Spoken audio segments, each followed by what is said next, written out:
As the first episode of #AskFJP, where you get to ask me crazy questions about what it's like flying fast jets in the Royal Air Force, or anything else really. If I can answer it, I will.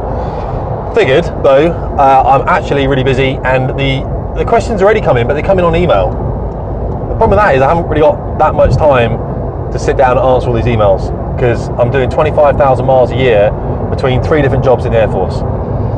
Because of that, I figured, well, why not do it in the car? So if I can, I will do it in the car, and it's much easier for me just to publish it up there and get the information to you straight away. So I'm in a Seat. I had to rent a car for a few years to put these kind of miles on, because that's the kind of miles I'm doing. It's crazy. So if Seat want to sponsor me, get in touch, and you won't do that, will you? Because I'm a serving military officer. It's never really going to happen. I hope the audio is okay. Let me know if it's not. I'm just using a little mic here, guys. I'll try and rig up something a bit more pro in the future. And what else? Yes, the t-shirt. Sorry, I am wearing a t-shirt that says Pink Palace on there. I went to the Pink Palace with a mate of mine 20 years ago. It's in Corfu. If you're in your 20s, go to the Pink Palace in Corfu. It's a great place to be. It's a youth hostel. If you're not in your 20s, do not go to the Pink Palace in Corfu, because it's a youth hostel. But because he'd been there 20 years ago, as he approached 40, I gave him a t-shirt from the Pink Palace for his 40th birthday, which he loved, because he's a great guy. He's called Chris. He's an ex-Navy guy, links. So, top man anyway, hence the t-shirt. I'm not sponsored by Pink Palace, just so the Air Force don't get all upset with me. Can you imagine? So, got a question then from Jack Bolden. He was asking, what's your best day in the office? And by that he meant, because I do actually have an office as well, by that he meant in the cockpit. Well, interesting, so I thought I'd answer that one. I'm flying on Monday. I'm flying in a test called a flying aptitude test, where I'm being tested. That's not going to be my best day, as I'm sure you understand. So I started thinking about what makes a good day, what makes a good flying day. A lot of the flying is routine. A lot of it's very arduous, of course. A lot of it can be very boring. It can be boring, and it's just sweaty, mundane, boring, same trips of sitting there in cloud on instruments, whatever. You know, unless you do it like we do it, you don't understand. And people do say, I wouldn't find it boring. I find it really interesting. You wouldn't. You'd find it boring, because it is, because you're sat in a jet sweating away doing instrument flying and you can't see. However, some sorties are very dynamic. I had a sortie, I think I filmed it for YouTube, where I went around Scotland on a mate's last trip. Mate of mine, Steve, been in the service for 16 years, did his last trip. I had to chaperone him, but he's a buddy of mine, didn't mind doing that, and that was a great trip, just to be able to spend his last trip with me, floating around Scotland, doing some basic training requirements for me, getting some value out of the sortie. Top man, he's out in Saudi now, teaching people to fly out there. That was a really great trip. I have a lot of time for the guy, a real professional guy. What else? So I started thinking about what makes a good trip. We could talk about the Queen's flypast we did in the big E2R. That was pretty awesome for the planning.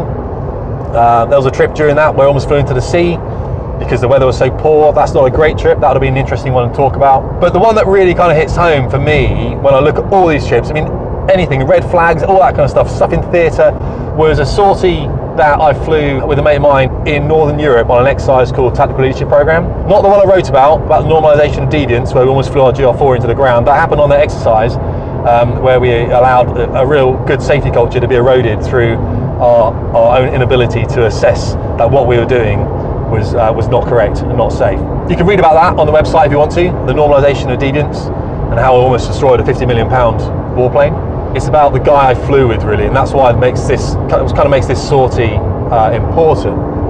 The guy's name was John. He was a weapons systems officer, a very clever guy, outside the service now, making some big money, I'm sure, and a totally professional bloke.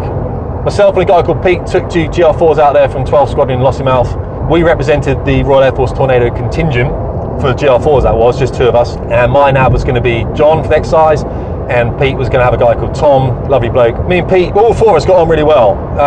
You don't really have people on the squad you don't like, because they don't normally make it through the flying training system.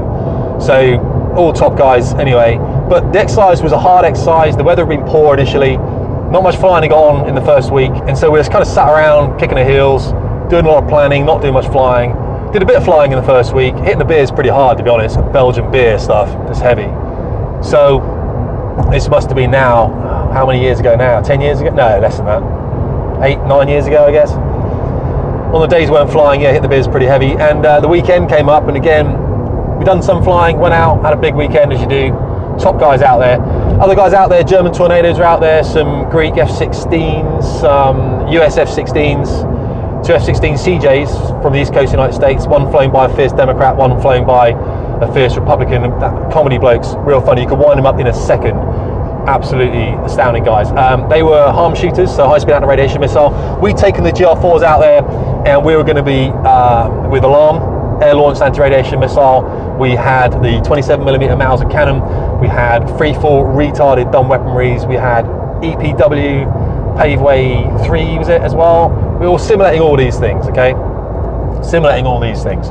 On Blue Force, which we were part of, we had, I think, 4 Jags come out from 6 squadron. They're out there as well. Top guys. Right, what else? F3s are out there as they were Blue Force as well. So who were Red Force then? Some F-16s. Yeah, some F-16s that were red. That were Red Air with the guys that were trying to kill us. So we had big commando package. Multi-engine guys, rotary assets, all sorts of crazy stuff going on. Hercs and everything. Pumas. Fine. So we get to the beginning of the second week, probably about middle of the second week, and the exercise has been getting harder and harder. And this exercise was, we were going to have to go, I think this one was a refueling we're going to have to get airborne. The weather was really, really bad. Get over into, I think it was the German EW range, can't remember what it was now, fight our way in. We had a very limited TOT, time on target, about 3 minutes. Surface-to-air missile systems that the enemy had put up, a very difficult electronic warfare environment. And we were going to try and self-suppress. Also going to use the F-16s from the Americans to suppress as well, try and get in there, hit the target, and then get out. The problem that we had was during the whole exercise, we hadn't been killed out. So we hadn't been shot down by the Red Air. Everyone else had been shot down at least once by the Red Air. So everyone knew that these 2 British Tornadoes had not yet been shot down. So, everything was going to be coming for us that day, all right? Everything, and we knew it. We had the big commando plan. We had the big brief from the guy who done the holds and the guy who done the fuel plan, all that kind of stuff. And then we separate into our individual flights and we talk about what we're going to do before we walk for the jets. And I'm flight lead for this one, so I'm briefing Pete, Tom, and John. And so John, my nav, he's there, and I'm talking through our plan. We planned it, we know what's going on. I'm just putting out some contingency plans and everything else. And John's there, and he's kind of, he's making noises, reaffirming what I'm saying, and it's kind of getting to me. I'm worn down anyway, and whenever I say something, he's kind of repeating what I've said, and it's a bit frustrating, to be honest. And we're all a bit tired, all a bit emotional. What can I say? So I kind of snap at him and say, John, just leave it, mate. I can't concentrate here, right? And he stops talking, and I know then I've upset him. I'm like, so I know I've upset him. The other guys are like, you can see what I said was probably a bit out of line. I should have just said to him, hey John, why don't you talk about the target plan, or why don't you tell us about the refueling, and involved him in the plan.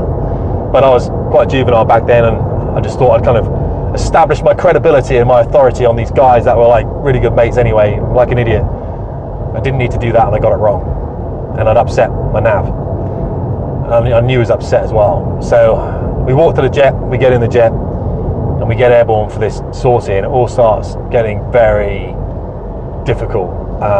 We know Red Air are targeting us, AWACS are calling their position, they're closing in on us. The F-16s are coming in, we're trying to get the Americans in to try and target them. A good mate of mine, I won't mention his name, Andy, I'll call him. He's running the whole of the F-3s, the flight lead on the F-3, and I'm saying to him, bro, just get over here, dude, we're in a world of pain. We're literally running out of airspace. We're like running out of Germany. We're literally right up against the German border. We can't go any further. And all these F-16s are coming down us and stuff, and we are running, literally. We are 540 knots, flames out the back, wings fully back. We're just running away, trying to kinematically defeat their missiles that they're throwing at us. It's not pleasant. Managed to hide behind some rocks, managed to defeat some SA-6s, some SA-8s, all sorts of stuff that's throwing up at the time. Lots of chaff coming out. John's working like a demon in the back, not only with the nav, but he's calling all the threats out. We're writing them down on knee boards. I'm chatting to Pete in the other jet, his nav telling him about the stuff.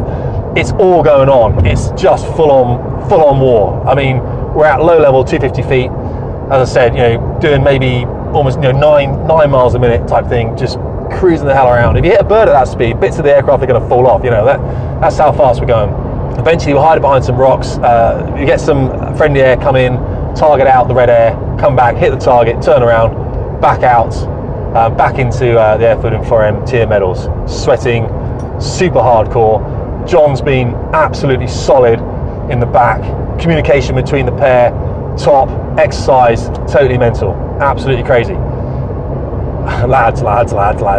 So really good time actually, and everyone down in the debrief, everyone knew that we'd had this time, that we'd been up there and been targeted and stuff, and it was crazy. And so everyone's patting us on the back as we come back in, sat through the debrief, awesome.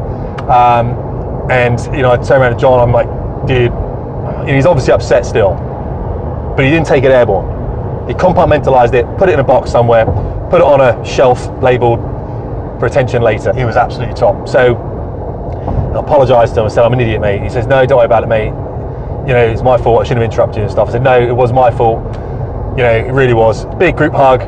But that's the kind of sortie that came to my mind when you say, what was a great day in the office, was the fact that you work with people like that every day who are able to just be so professional when you've been such a dick yourself.